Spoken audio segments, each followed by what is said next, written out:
Assalamualaikum Pak. Waalaikumsalam. Jadi kita izin mau bertanya sedikit terkait pemahaman zakat. Jadi ini kita kumpulkan beberapa pertanyaan saja dari muzaki kita dan masyarakat.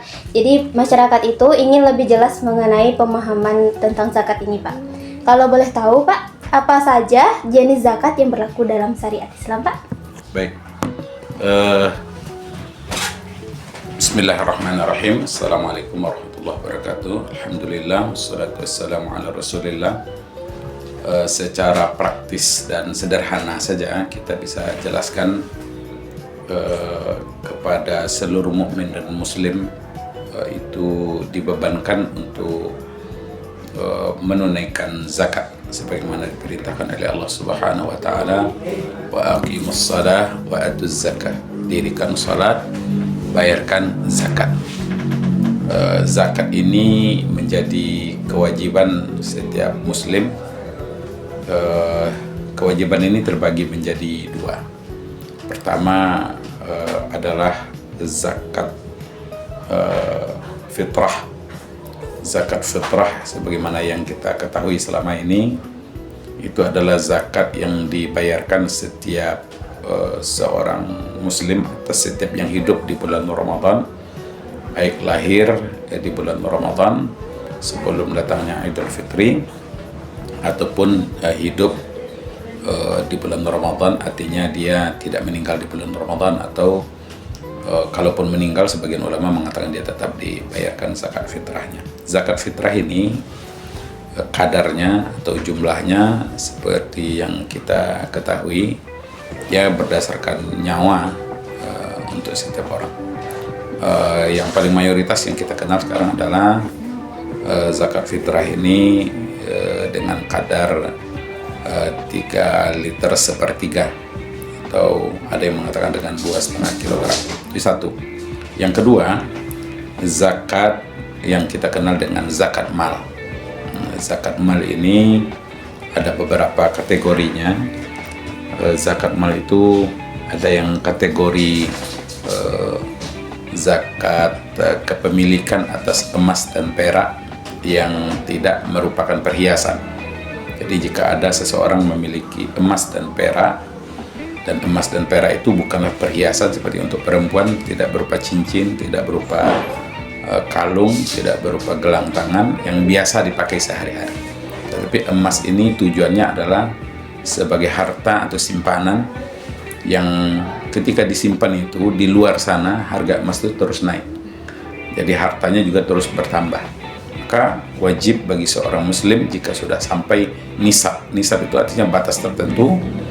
Kalau sudah sampai nisabnya, yang sekarang ini para ulama merujuk kepada beberapa panduan hadis bahwa nisabnya itu 85 gram emas atau setara dengan perkembangan uang.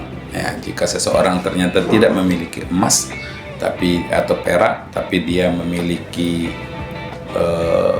uang yang setara dengan itu, maka nanti akan dihitung.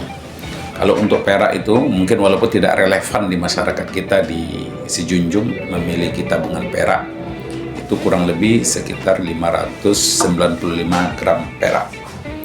Kemudian turunan daripada itu semuanya adalah ada zakat perdagangan, yaitu seseorang yang aktivitas kehidupan sehari-harinya adalah mendagangkan barang dagangan tertentu, maka dia juga biasanya disepadankan dengan nisab 85 gram emas.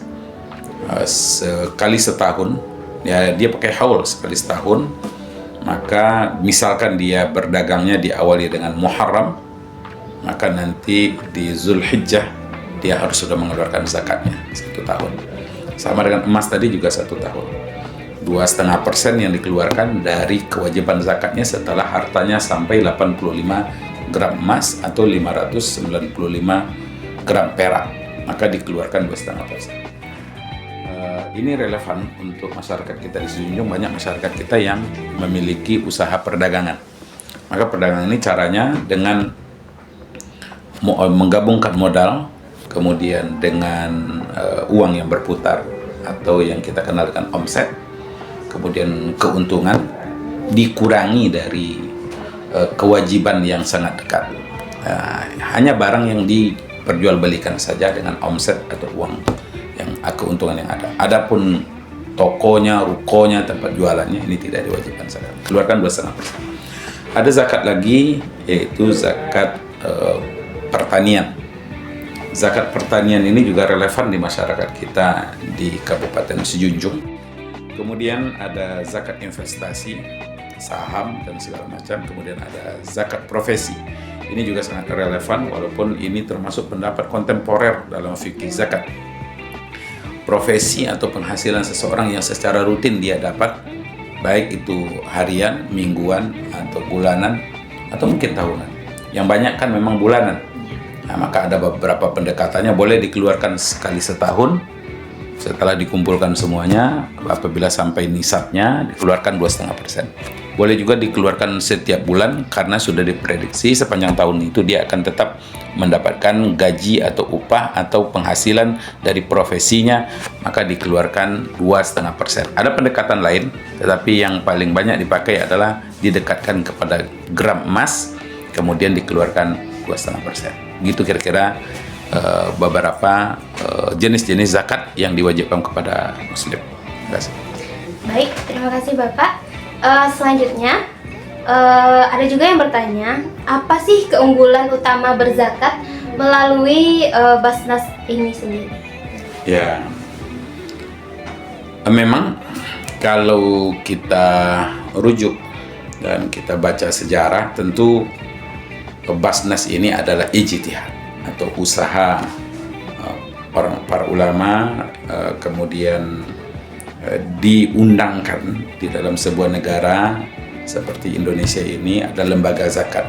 Nama Basnas ini adalah nama Indonesia, Badan Amil Zakat Nasional. Di luar sana tentu juga mereka juga punya lembaga-lembaga zakat.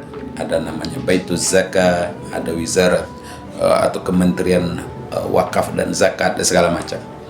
Intinya sebenarnya Basnas ini adalah ijtihadnya para ulama, kemudian untuk memfasilitasi masyarakat muslim untuk menunaikan kewajibannya membayar zakat. Zakat ini dilihat kewajiban ini adalah kewajiban muslim yang belum terfasilitasi, maka dibantu oleh pemerintah, diizinkan melalui Undang-Undang Nomor 23 Tahun 2011, walaupun sebelumnya sudah ada tapi belum teraplikasi dengan baik, maka keluarlah Undang-Undang Nomor 23 Tahun 2011 yang memerintahkan pembentukan Badan Amil Zakat Nasional atau Basnas. Kemudian Basnas ini dengan demikian statusnya menjadi lembaga pemerintah yang non-struktural. Dia bukan kementerian, tetapi dia independen untuk mengelola zakat, mulai dari mengumpulkan, kemudian pengelolaan, kemudian pendistribusian, dengan kewajiban lembaga Basnas ini juga melaporkan dan dia juga diawasi, diaudit. Maka Basnas ini pertama alasannya adalah Basnas ini lembaga resmi, lembaga pemerintah. Ini alasan yang pertama. Yang kedua, Basnas ini dipandu dengan aturan pelaksanaan yang detail. Jadi dia tidak bisa mengambil kebijakan sendiri, kecuali memang dipandu dengan panduan syariat, panduan perundang-undangan, dan panduan-panduan yang semuanya adalah mengamankan pengelolaan zakat itu dengan baik, dipastikan pemungutan zakatnya dan pendistribusian zakatnya sesuai dengan syariat, sesuai dengan undang-undang atau peraturan yang berlaku. Kemudian kenapa ke Basnas? Karena Basnas ini lembaga yang bertumbuh. Dia bertumbuh, mungkin dari kecilnya terus bertumbuh, diperbaiki, bertumbuh, diperbaiki. Nah, kemudian dengan dikumpulkan zakat di sebuah lembaga seperti ini, maka zakat itu akan terlihat kekuatannya. Berbeda dengan kita memberikan zakat ke perorangan satu persatu atau tanpa terkoordinasi seperti ini, maka kekuatan zakat yang menjadi tujuan dari zakat itu disyariatkan tidak tercapai. Itu barangkali mungkin beberapa alasan-alasan kuatnya kenapa berzakat ke Basnas. Mungkin sekian pertanyaan dari teman-teman kita, baik itu dari Muzaki kita sendiri maupun dari masyarakat. Terima kasih atas waktu dan kesempatannya, Pak. Ya. Kami banyak terima kasih. kasih. Assalamualaikum warahmatullahi wabarakatuh.